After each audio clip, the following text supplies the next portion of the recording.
Aset Daerah, Bapak Ginanjar Wira Saputra, STMAP. Puji syukur kita panjatkan karena pada kesempatan kali ini kami dari kelompok 2 diberikan kesempatan untuk memaparkan hasil diskusi dan analisis kami mengenai konservasi situ atau danau desa berbasis Kagaluhan. Sebelum kita masuk ke materi inti, izinkan saya memperkenalkan anggota kelompok kami yang akan berbagi perspektif hari ini. Ada saya sendiri, Istidinan, lalu rekan saya Tiara, Nada, dan Ayesha. Baik, tanpa berlama-lama lagi, mari kita mulai pembahasan pertama yang akan disampaikan oleh saya sendiri. Untuk pendahuluan, yaitu Situ Girimukti seluas 4 hektar merupakan warisan Kerajaan Galuh yang kini dalam kondisi memprihatinkan. Pemerintah desa berencana mengembangkan wisata air modern melalui BUMDes Giri Rahayu, namun mendapat penolakan dari tetua adat yang khawatir terhadap kerusakan ekosistem dan warisan spiritual Mulasara Buana. Diperlukan pendekatan yang menyeimbangkan percepatan PADES dengan perlindungan lingkungan melalui revitalisasi nilai Kagaluhan, yaitu Silih Asih, Silih Asah, dan Silih Asuh. Situ Girimukti seluas 4 hektar merupakan warisan Kerajaan Galuh yang kini menghadapi kondisi memprihatinkan. Air yang terus menyusut, pohon-pohon ditebang, dan gulma invasif menyebar. Belum ada kontribusi terhadap PADES, rencana wisata air modern seperti speedboat, glamping, restoran apung oleh BUMDes Giri Rahayu ditolak tetua adat karena mengancam ekosistem dan warisan spiritual Mulasara Buana. Selanjutnya, saya akan memaparkan bagian rekomendasi kebijakan. Ada beberapa rekomendasi kebijakan. Yang pertama ada analisis hukum. Berdasarkan Permendagri nomor 1 tahun 2016 tentang pengelolaan aset desa, objek situ danau atau telaga yang seluas 4 hektar merupakan aset desa yang sangat strategis. Untuk menyerahkan pengelolaan kepada BUMDes Giri Rahayu, kepala desa dapat memilih salah satu dari 2 instrumen hukum yang diatur dalam regulasi tersebut. Yang pertama ada jenis hukum instrumen sewa. Dalam pasal 11, jika kepala desa memilih jenis instrumen tersebut, terdapat kelebihan dan kekurangan. Kelebihannya memberikan kepastian pendapatan kas desa berupa nilai sewa yang dibayarkan di awal secara berkala. Kekurangannya jangka waktu yang sangat terbatas, maksimal 3 tahun. Selanjutnya dapat membebani keuangan BUMDes di awal operasional ketika tempat wisata belum menghasilkan keuntungan. Kedua, ada jenis instrumen hukum kerjasama pemanfaatan. Dalam pasal 14 sampai dengan pasal 18, jika kepala desa memilih instrumen tersebut, kelebihannya yaitu kepemilikan dan status pengelolaan internal tetap di bawah kendali penuh pemerintah desa. Selanjutnya, jangka waktu lebih lama maksimal 20 tahun dan dapat diperpanjang, dan pendapatan desa fleksibel berdasarkan bagi hasil. Kekurangannya, formulasi pembagian keuntungan berisiko memicu konflik internal jika transparansi pembukaan keuangan BUMDes rendah. Selanjutnya ada rekomendasi desain inovasi berkelanjutan. Sebagai upaya menyeimbangkan tujuan peningkatan pendapatan asli desa, ada beberapa rekomendasi yaitu dengan pelestarian ekologi.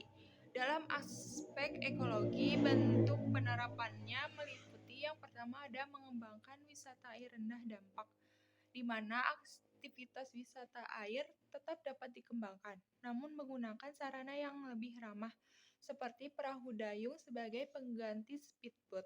Kedua, ada membangun membuka jalur interpretasi lingkungan dan sejarah. Di sekitar situ dapat dibuat jalur kunjungan yang tertata. Jalur ini berfungsi untuk mengarahkan pergerakan pengunjung agar tidak merusak area yang perlu dijaga.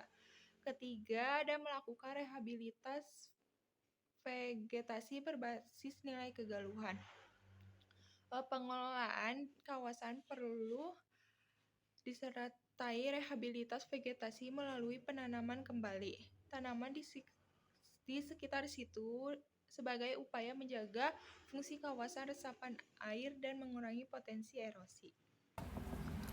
Baik, di sini saya akan membahas tentang inovasi ekonomi untuk Desa Grimukti itu sendiri. Yang pertama, dapat mengembangkan wisata edukasi konservasi sebagai daya tarik utama. Pengelolaan wisata dapat diarahkan pada konsep wisata edukasi yang memperkenalkan sejarah Kerajaan Galuh, fungsi itu sebagai penyangga lingkungan, serta nilai kegaluhan dalam menjaga alam. Sasaran wisata juga tidak hanya untuk masyarakat umum, tetapi juga bisa untuk sekolah, perguruan tinggi, komunitas, maupun instansi yang ingin mengadakan kegiatan luar ruangan serta kegiatan edukasi. Untuk yang kedua, dapat memberdayakan masyarakat dan UMKM desa. Pengelolaan wisata dapat dilakukan dengan melibatkan masyarakat sebagai pemandu wisata, pengelola parkir, petugas kebersihan, dan juga bisa tetua adat sebagai narasumber budaya. Selain itu, BUMDes juga dapat memfasilitasi pengembangan UMKM melalui penyediaan area bagi kuliner tradisional, kerajinan tangan, ataupun souvenir Desa Grimukti itu sendiri. Untuk yang ketiga, dapat mengoptimalkan tata kelola pendapatan untuk mendukung konservasi, yaitu seluruh pendapatan yang telah diterima melalui itu tiket masuk, entah jasa pemandu atau parkir dan yang lain-lainnya, dapat dikelola secara transparan oleh BUMDes. Sebagian pendapatan tersebut dapat dialokasikan kembali untuk kegiatan konservasi seperti rehabilitasi vegetasi, pengendalian gulma, pengelolaan sampah, dan pemeliharaan sarana edukasi. Dengan ini, peningkatan pendapatan asli desa berjalan dengan upaya menjaga keberlangsungan aset desa. Untuk selanjutnya ada mitigasi risiko sosial dan legal. Mitigasi risiko sosial dan legal itu bertujuan untuk memastikan pengelolaan kawasan wisata tidak hanya berkelanjutan dari sisi lingkungan dan ekonomi saja, tetapi juga memiliki kepastian hukum serta mendapat kepastian dari masyarakat sekitar. Nah, untuk langkah yang dapat dilakukan untuk situ Grimukti ini sendiri, yang pertama adalah dapat perkuat status hukum situ, yaitu pastikan situ Grimukti tercatat resmi dalam buku inventaris desa sebagai aset yang dilindungi secara hukum. Melalui itu, langkah ini dapat memberikan kepastian hukum terhadap status kepemilikan situ Grimukti dengan tercatat sebagai aset desa. Kawasan ini memiliki dasar hukum yang kuat sehingga dapat mengurangi potensi sengketa lahan, klaim dari pihak lain maupun penyalahgunaan aset di masa yang akan mendatang. Untuk yang kedua, dapat dilakukan cegah permanisme lokal, yaitu libatkan pemuda sebagai petugas keamanan dan parkir di bawah naungan BUMDes untuk menumbuhkan rasa kepemilikan dan menjaga ketertiban kawasan situ. Jadi dalam perlibatan masyarakat, khususnya pemuda lokal, merupakan untuk pemberdayaan sekaligus upaya menciptakan rasa memiliki terhadap kawasan wisata. Selain meningkatkan keamanan dan ketertiban, langkah ini juga dapat mengurangi potensi praktik permanisme atau pungutan liar karena pengelolaan dilakukan secara resmi di bawah koordinasi BUMDes. Sekian. Mitigasi risiko sosial dan legal. Perkuat status hukum situs. Langkah ke-1, pastikan situ Grimukti tercatat resmi dalam buku inventaris desa BID sebagai aset desa yang dilindungi secara hukum. Penjelasannya, pencatatan resmi membuat status kepemilikan dan pengelolaan situs menjadi jelas. Dengan demikian, situs memiliki dasar hukum yang kuat sehingga lebih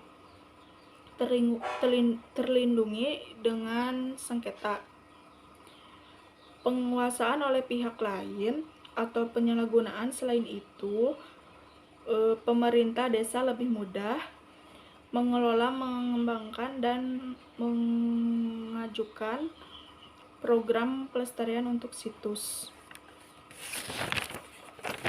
Dan selanjutnya, cegah premanisme lokal. Langkah kedua, libatkan pemuda lokal sebagai petugas keamanan dan parkir di bawah naungan BUMDes untuk menimbulkan rasa kepemilihan dan menjaga ketertiban kawasan situs. Penjelasan langkah keduanya melibatkan masyarakat, khususnya pemuda setempat dapat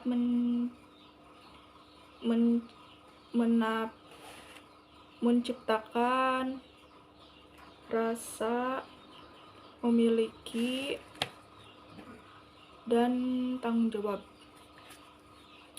terhadap situs pengelolaan yang berada di bawah BUMDes, membuat tugas keamanan dan parkiran lebih teratur, mengurangi potensi tindakan piranisme,